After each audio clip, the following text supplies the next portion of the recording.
नारद के पहले 3 भक्ति सूत्रों में हमने देखा कि भक्ति ईश्वर के प्रति परम प्रेम रूपा है और अमृत स्वरूपा भी है।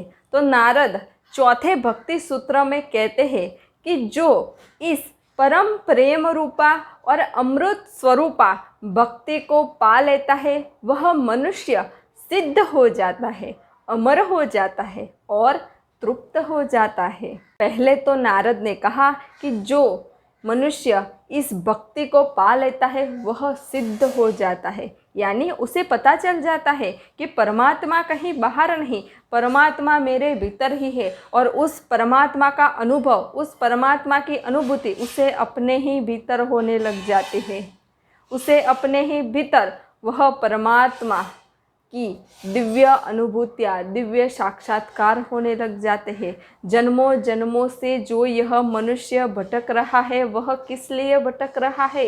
इसी अनुभूति के लिए भटक रहा है, इसी साक्षात्कार के लिए भटक रहा है कि कब उसे आत्म साक्षात्कार होगा, कब उसे आत्म अनुभूति होगी और कब वह आत्मा से परमात्मा के साथ जुड़ जाएगा, एक रस हो जाएगा। और जब आत्मा परमात्मा के साथ एक रस हो जाती है तब वह मनुष्य सिद्ध हो जाता है। और फिर क्या कहा कि तब वह मनुष्य अमर हो जाता है। अमर हो जाता है यानी क्या उसका शरीर अमर हो जाता है? नहीं, शरीर तो नाशवंत है, समय आने पर वह छूट जाता है। तो अमर क्या हो जाता है? अमर अनुभूति होती है। देखिए, मैं जब ध्यान मार्ग में आई, आध्यात्मिक मार्ग में आई तो 10 सालों में मुझे आत्मा की, परमात्मा की बहुत सारी दिव्य अनुभूतियाँ हुई और वह अनुभूतियाँ सिर्फ मेरे भीतर ही थी, आपके पास कुछ नहीं थी, क्योंकि मैंने आपसे अपनी अनुभूतियाँ बांटी ही नहीं थी। इसलिए मेरी अनुभूतियाँ मेरे तक ही थी। मुझे ही पता था कि आत्मा की अनुभूति ऐसी होती है, परमात्मा की अनुभूति ऐसी होती है। लेकिन अब मैंने क्या किया? अब मैं अपनी अनुभूतियाँ आपके साथ बांट रही हूँ, आपके साथ शेयर कर रही हूँ। और जब आप उस आत्मा की, उस परमात्मा की, परम चैतन्य की अनुभूतियाँ सुनेंगे तो वह अनुभूतियाँ आप सभी के भीतर भी आ जाएगी और कहीं ना कहीं वह अनुभूति का बीज आप सभी के भीतर भी हो जाएगा। वह बीज आपके भीतर भी आ गया, यानी अब मेरी अनुभूति सिर्फ मेरे पास नहीं रही, वह आप सभी के पास आ गई, यानी वह अमर हो गई। यानी आप मेरी अनुभूति सुन कर के भी अगर ध्यान करने की शुरुआत करेंगे तो आपको भी वह दिव्य अनुभूतियाँ होने लगेगी, आपको भी वह दिव्य साक्षात्कार होने लगेगा, आपको भी परमात्मा की अनुभूति होने लगेगी। यानी मेरी अनुभूतियाँ मैंने और भी लाखों आत्माओं तक, हजारों आत्माओं तक पहुँचाई, यानी वह अनुभूति, वह साक्षात्कार अमर हो गया, दिव्य हो गया। तो जो मनुष्य भक्ति को प्राप्त करता है वह सिद्ध हो जाता है, वह अमर हो जाता है और वह तृप्त हो जाता है। यानी आजकल के मनुष्य कितनी सारी अतृप्तियाँ होती है उनके मन में कि यह नहीं है, यह नहीं है, वो नहीं है, ऐसा नहीं है, वैसा नहीं है, कितना कुछ होता है। लेकिन जिस मनुष्य के भीतर भक्ति का प्रागट्य होता है तो उसे तो किसी भी वस्तु, बाह्य सुख या बाह्य शांति या बाह्य आनंद की तो आवश्यकता ही नहीं रहती, क्योंकि उसे तो अपने ही भीतर से आंतरिक शांति और अखंड आनंद मिल जाता है। और वो जो परमात्मा की खोज कर रहा था, परमात्मा का अनुभव करना चाहता था, वह भी उसे अपने भीतर मिल जाता है। उसकी तो सारी दौड़ ही समाप्त हो जाती है, यानी अब उसका तो कुछ अस्तित्व ही नहीं रहता। वह तो सूक्ष्म से विराट हो जाता है, असीम हो जाता है, वह तो बूंद से सागर हो जाता है, यानी अब उसका अस्तित्व ही नहीं। वह तो परमात्मा के साथ एक रस हो गया, परमात्मा के साथ एकाकार हो गया और तब वह तृप्त हो जाता है, वह भीतर से एक तृप्ति को पा लेता है। तो ऐसी भक्ति जिस भी मनुष्य के भीतर प्रकट होती है वह सिद्ध हो जाता है, अमर हो जाता है और तृप्त हो जाता है। तो नारद अपने 5वें भक्ति सूत्र में कहते हैं कि जिस मनुष्य के भीतर यह प्रेम स्वरूपा भक्ति का प्रागट्य हो जाता है वह मनुष्य किसी भी वस्तु की इच्छा करता नहीं, न वह मनुष्य द्वेष करता है, न वह मनुष्य किसी भी वस्तु की आसक्ति रखता है और विषय भोगों की प्राप्ति से उसे उत्साह भी नहीं होता और वह मनुष्य शोक भी नहीं करता। यानी उसे अब किसी वस्तु की इच्छा ही नहीं होती प्राप्त करने की, उसके प्रति आसक्ति ही नहीं होती। और जब आसक्ति ही ना हो तो शोक कैसा। और अगर वह वस्तु किसी दूसरे को मिल जाए तो उसे द्वेष भी नहीं होता और उसे विषय भोगों की प्राप्ति में उत्साह ही नहीं होता, क्योंकि उसे तो अपने भीतर अमूल्य खजाना मिल गया है।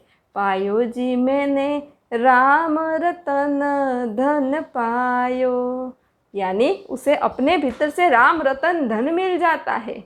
खर्चे न खूटे चोर न लूटे, खर्चे न खूटे चोर न लूटे, दिन दिन बढ़त सवायो, पायो जी मैंने राम रतन धन पायो। तो जिस मनुष्य के भीतर यह प्रेम स्वरूपा भक्ति का प्रागट्य हो जाता है, उसे अपने ही भीतर से राम रतन धन मिल जाता है। फिर उसे बाह्य वस्तुओं की, बाह्य भोगों की तो कुछ इच्छा ही नहीं रहती, क्योंकि उसे तो अपने भीतर से परम आनंद और परम शांति का अनुभव मिल जाता है। उसे सब कुछ अपने भीतर मिल जाता है, वह तृप्त हो जाता है। नारद ने अपने छठे भक्ति सूत्र में कहा है कि यह भक्ति को, प्रेम स्वरूपा भक्ति को जानकर मनुष्य उन्मत्त हो जाता है। उन्मत्त यानी पागल हो जाते हैं, यानी यह दुनिया उसे पागल कहती है। जैसे मीरा को कहा, नरसिंह मेहता को कहा,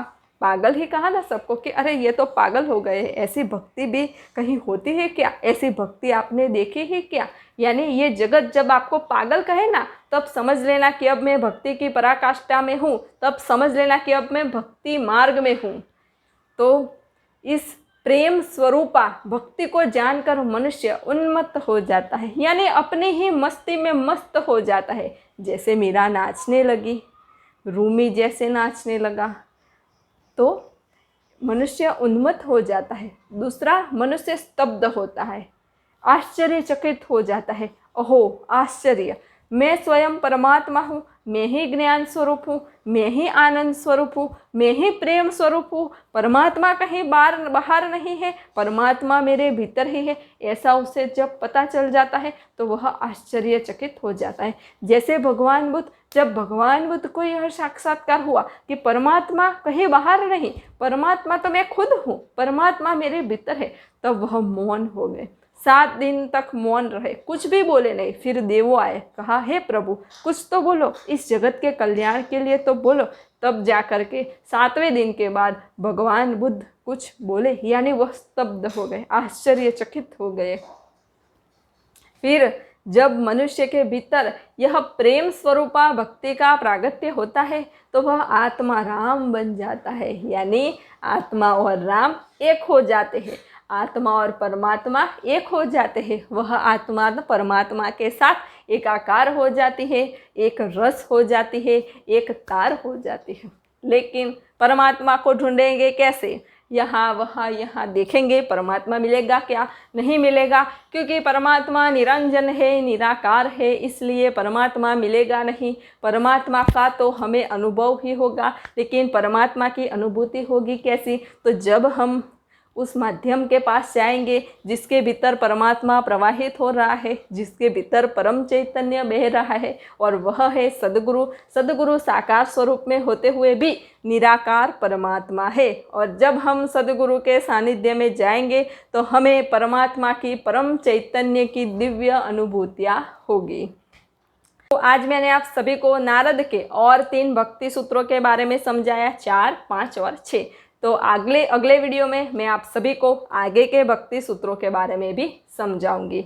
नमस्ते। सब घटवासी परमात्मा को प्रणाम।